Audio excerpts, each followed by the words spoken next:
Now we're going to talk about the moment children become seekers.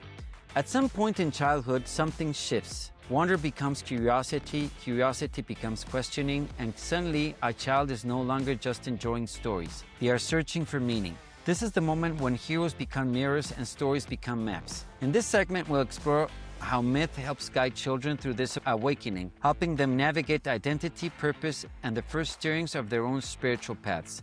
So, in childhood, we become of age and we see a lot of, traditions, Hebrew traditions, basically all of them, find the rites of passage around the 13-year-old mark. So that's really when you hit puberty and suddenly you start finding this identity. And if you already had this basis, this hero basis, then you can take these values and these ideals, of what you constructed of that role model and start now looking and seeking for, number one, who you are, your identity, and number two, what's out there, who is in there, that longing for God. So in my case, I'm going to make this point here is I always started, when I turned this age, there's a longing to know more about God, and that's, what really got me to this place. But what can you tell us about this age, Margie, and this process that we go through?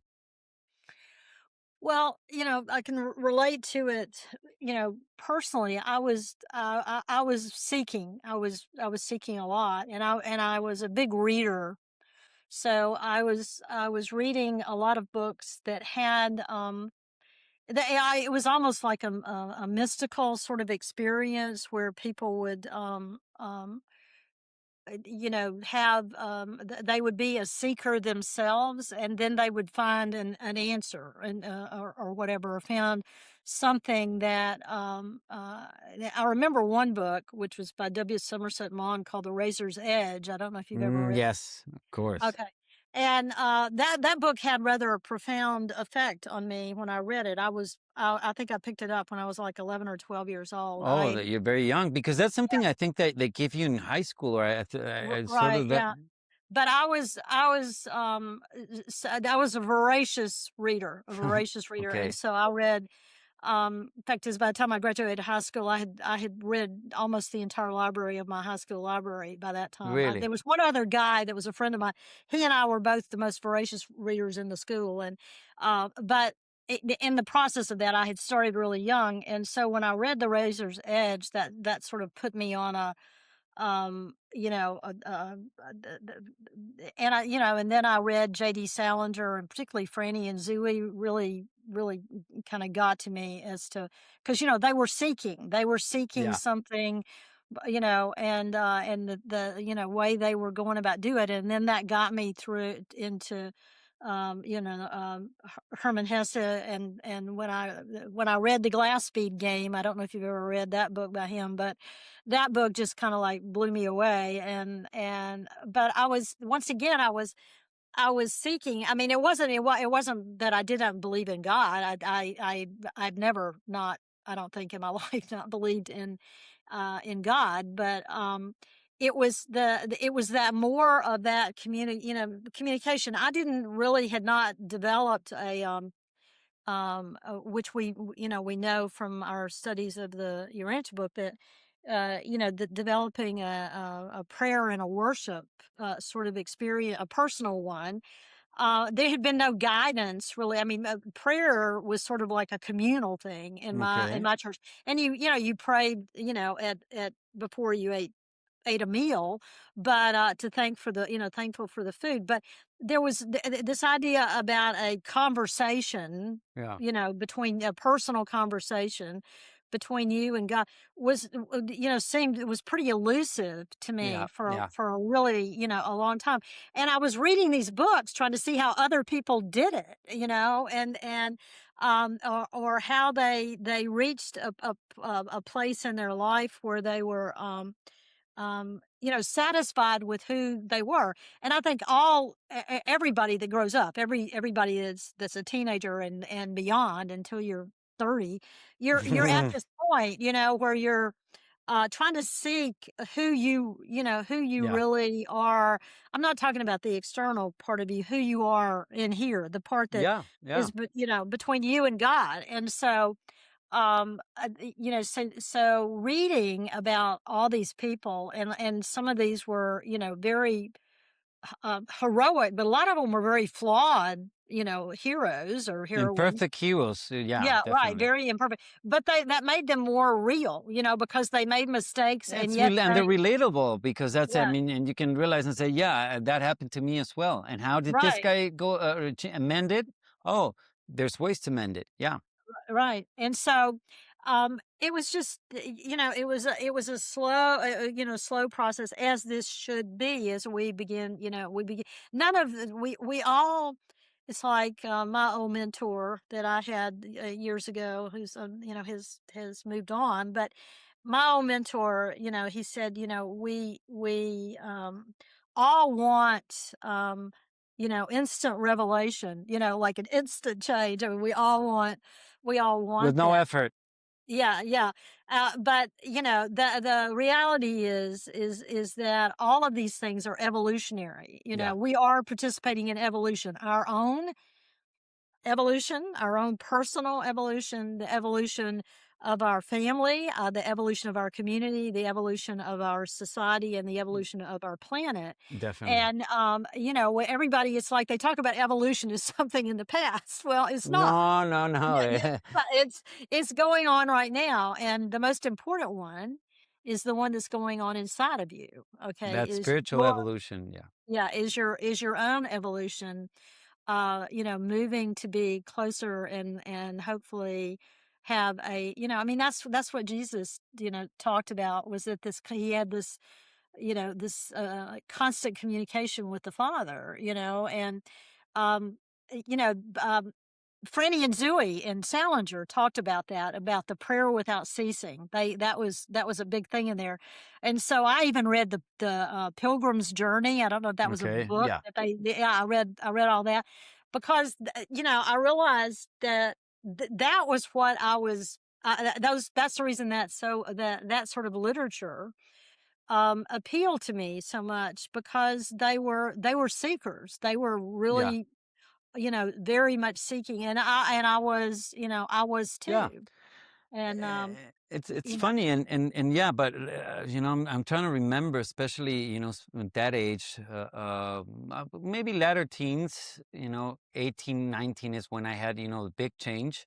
But yeah, I remember Paulo Coelho, the one of I read that, and shoot, I forgot the name of but it was the first book that I read on the subject, and it was a whole story of this guy, and looking for happiness, and he went through his life basically, and in the end he found happiness, and was very interesting. But yeah, there's definitely this situation in life when, and I like the way that you framed it, that you're seeking, and it's not just seeking your identity, which is, I think that's something that you are doing, seeking how, place within society. What are you going to do? What are you going to work on? What are you going to spend your time, for your duration here on earth?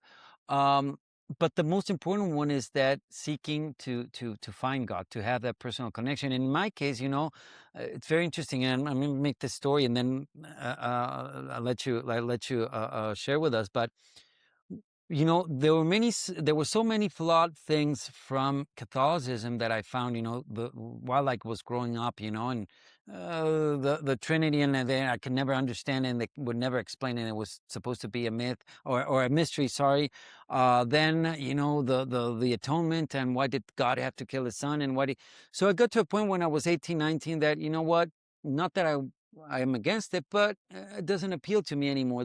I did not that I threw away Jesus, but this structure didn't work for me, and the opposite was, I was really, and I've said this a lot of times, it was really the Native American traditions and that vision, or that concept of more of the third person of the Trinity, more of nature, more of the divine minister, more of that spirit within all of us. Mhm. So that really kind of set me into this seeking path, and eventually returned to full step, all the way back to Jesus, when I relearned about him through the Rancher book. So it's really important, how these foundations, and then, that I never, like you, ceased questioning, got to a point where I was spent, and that's where I started looking. So how important is this stage for a person, as we're talking? Well, I think, it's, it's incumbent on us to realize that everybody's journey is very, very personal because every person is unique. Every person Yeah. is a child of God, and they are a unique child of God, and and only they can make their contribution to God's plan. But um, you know, to talk about it and to acknowledge that journey and that struggle, and I mean that's the reason I think it's so important when you're like in high school and late high school, college, and as early adults, is to have a circle of friends that you can talk about these very Yeah, it's important important.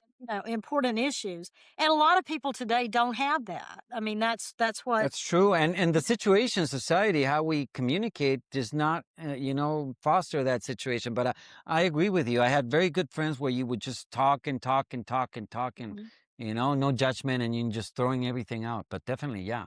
Yeah, and so, but unfortunately, like I said, there are, in many cases, young folks that don't necessarily have that circle, and a lot of it is because we're very, the world over is that we're moving a lot. I mean, a lot of people, when you move, you're when you're a sophomore in high school or a junior in high school, and you get moved to the other side of the world. I mean, you don't. It takes a while to develop those sort of relationships.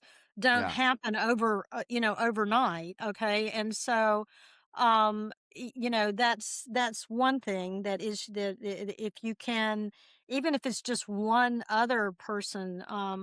There's an author. His name is Parker Palmer. He's actually comes out of the Quaker tradition, and he does these things called circles of trust, which were Oh, yeah. he designed actually for teachers.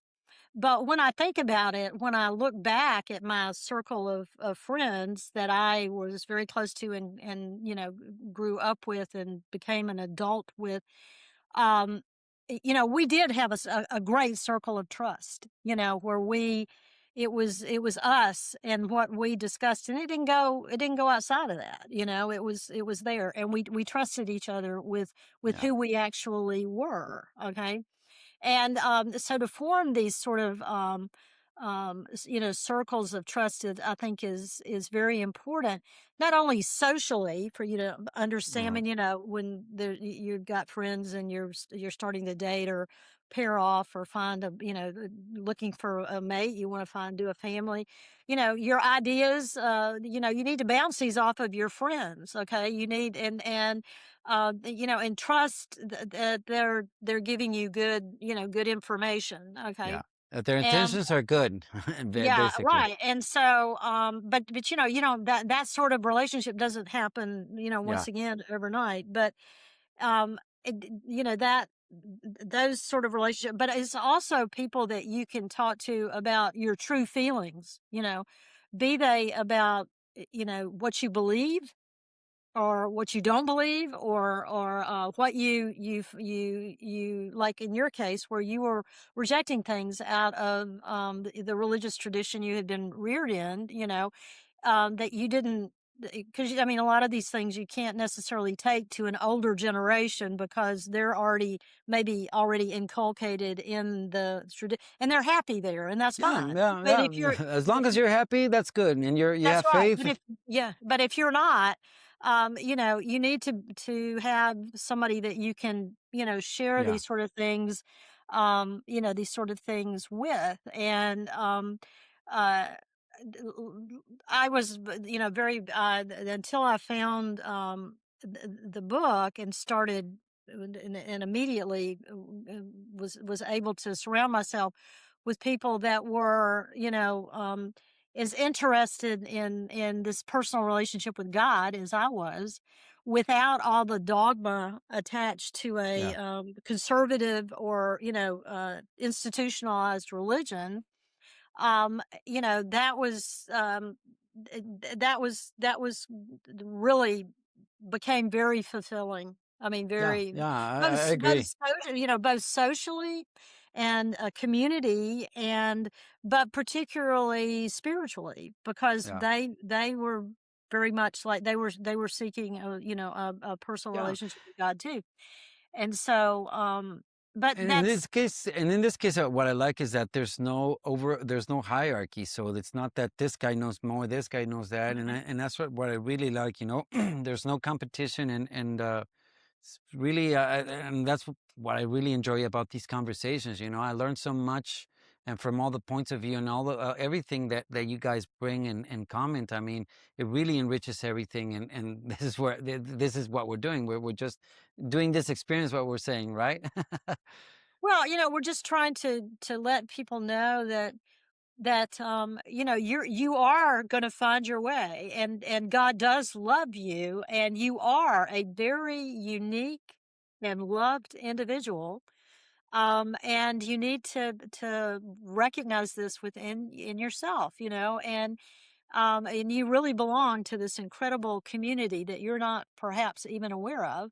And I'm not talking about the arranged book community. I'm talking about the community of all spiritual beings in the Yeah, universe that